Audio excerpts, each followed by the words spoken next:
And we are live once again on the Great Brand Reset Project. So, welcome back to episode 18. I had to take quite a bit of a break because it was Eid and it was a lot of holidays back together, um, working on some other projects as well. And there are a couple of events which I'm helping out with. So, my time is literally stretched razor thin. So, if I'm not as responsive or the episodes are coming out a little bit slower than usual, please be patient because I am going to push even harder to ensure that the progress continues so that you guys can keep track and follow through. Because we're going into topics which are a bit more technical, sometimes it takes a little bit more time to prepare and process my thoughts so that when I pass it to you guys, it's ready for action. So, for example, today's topic, we're actually going to move our trajectory or our move angle towards understanding the customer a little bit better. So the past two, three conversation has been a little bit more about customer-centric conversation. Who are they? What do they do? What are they living like? And we made a lot of progress. If you guys have followed up to this episode, applied, tried it out, reflected upon it, you guys have made significant progress as compared to before. So today's episode is going to be a little bit more fun and lighter, I hope, but it's definitely going to change the way you look at things because we tend to see our customers as these inanimate objects whereby they only do one thing in their entire life and they don't have any other lives, they don't have feelings, they only have objectives to clear. And it is unfortunate because if you have that mindset, you are missing out in a lot of opportunities to build rapport, to serve them better, and explore new ideas. So, what does am I talking about? Before I dive into that, just a quick reminder, guys, if you are watching this live, you can like, share, subscribe, and most importantly, join the Facebook group because I'm answering questions more and paying more attention to the Facebook group where I can be more responsive.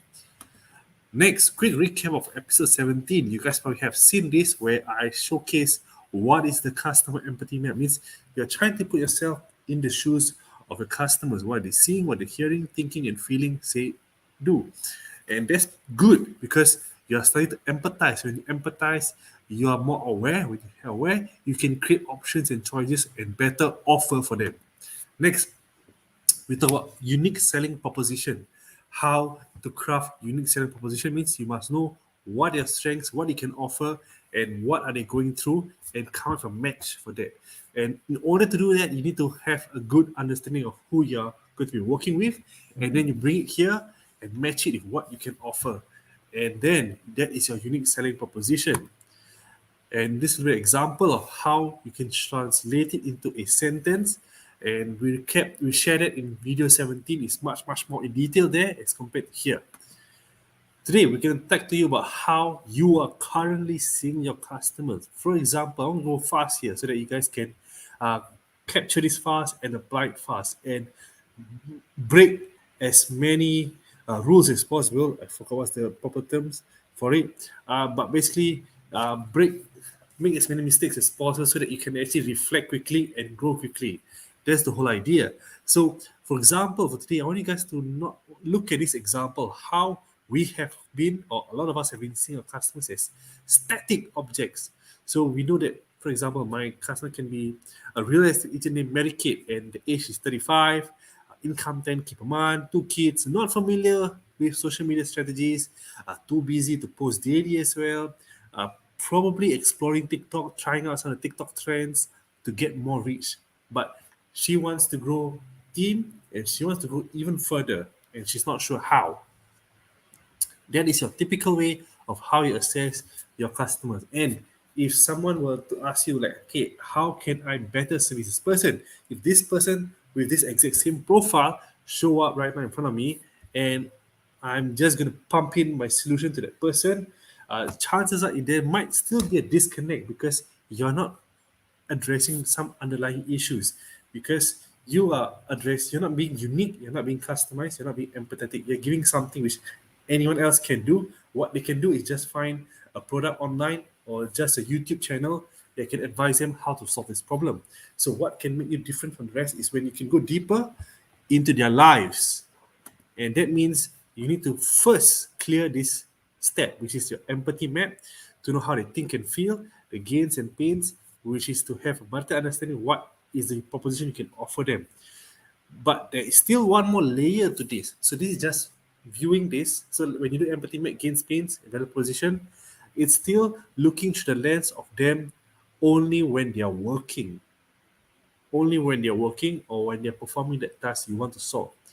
And doing that can sometimes blind you or limit you from other possibilities. So I want to push the conversation a little bit further. Ask yourself this: for your ideal client, where are they spending majority of their time at?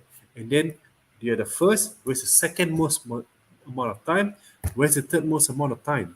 And then imagine the environment that they have to walk through in each of those time piece that they're spending at. Where is the location?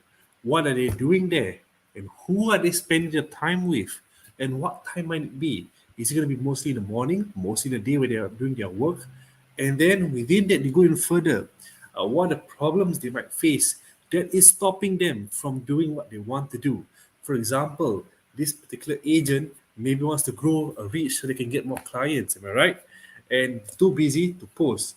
And we feel that, okay, they're too busy because they have a lot of clients or they don't know how to use social media. But the truth is, when you analyze, if the person is married with 2 kids, that's probably spending a lot of time at home, or they don't have a caretaker, you have to think of these kind of scenarios. Where are they spending their time? And maybe they have to spend a lot of time with the clients, or they spend a lot of time with kids. And in the middle, they can't find the time to post online or to create content. And those are the problems that's stopping them from doing their tasks. So that's why they're not doing it. And what time of the day? Because you need to see different time of the day, their needs may change. With different people, their needs may change. So, for example, this agent, maybe in the morning, what they need is a quick access to content. Maybe in the afternoon, they need a shout out, or maybe in the evening, they need a live session to keep churning out content. So, when you explore the different lives of your customer, you're actually exploring, you start to figure out what they are truly looking for, what is the underlying issue they're facing. And maybe I give an easy example: F&B, restaurants. I will try to come back for real estate, but let's go with F&B. So F&B, the people you're going to be serving at different time of the day is going to be different, because those who come in for breakfast, they have a different need than those who come in for lunch. And those who come in for lunch may have different needs than those who come from dinner. And yet it's still one business. So you need to know that it can still be the same person, but they come to your restaurant at a different point of time for different reasons. Those that come in for the same person that come in for breakfast comes for lunch for different reasons altogether. The same person comes for lunch, comes for dinner for different reasons as well. So you need to start layering what you know about your customer. So maybe you create one empathy map for your customer in a day where they spend more time at, maybe with their family. Maybe the real estate, second most amount of time is where they spend with the client. There's another profile empathy map.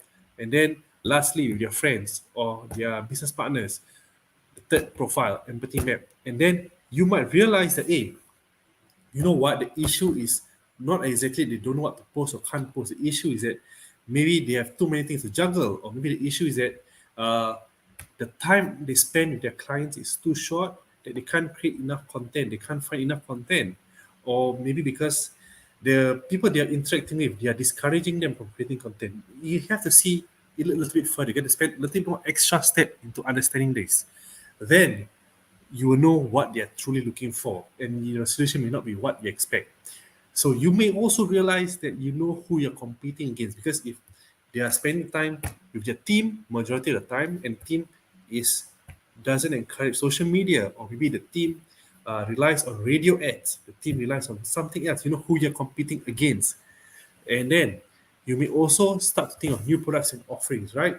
Because you're like, hey, if they are creating content for radio ads, for example, real estate agents are creating content for radio ads, they are planning for radio ads.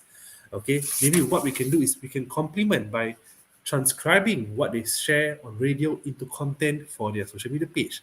Or we can create posters to generate interest for people to tune in to their radio content. So it's a bit of before and after.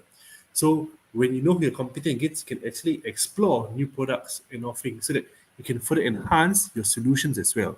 So this is an extra step to take you away from what we've done most of the time, the conventional method, and for you to really think even deeper about how you imagine your customers live their daily lives, how they lead their daily lives, and how that may affect what you develop as an offer, that how they may affect the conversation you have with them. So I know some people thinking, oh, a lot of work, man, you gotta think about all the stuff, but that is the process, that is the journey. The more you know about them, and you start to be able to speak the same language, you start to be able to better empathize, you start to be able to share with them what they exactly need, chances are the results will show itself and makes all the effort worthwhile. So that is why I'm going to cut off tomorrow, or maybe in the coming days. I'm going to show you guys who else is influencing your customer mind. So if you imagine that your customer is operating alone, even the most simplest product, the customer is not living alone. They are living with their family, they are working with friends, they have mentors, they have kids that they're working, they're helping, or they have a lot of people who are, or maybe they're what do you call it? They're idols. That's the word. They're idols. They're looking at what their idols are doing. So all these people are influencing your customers' thoughts every single day. So the better you know, earlier you figure out who is influencing their thoughts, the better you can engage them in a conversation and lead them to a conversion. So that's how I'm going to end today's session. I'll try my best to answer questions. I believe you guys will definitely have a lot of questions as I explore topic about customer-centric conversations, and I'll try to recap or organize some of these thoughts better so in the coming sessions. So stay tuned and ask a lot of questions in the group as well. Please join the group so you can ask more questions and I can respond. Lastly, apply, try it out, let me know how it goes. In the meantime, take care, stay safe, goodbye.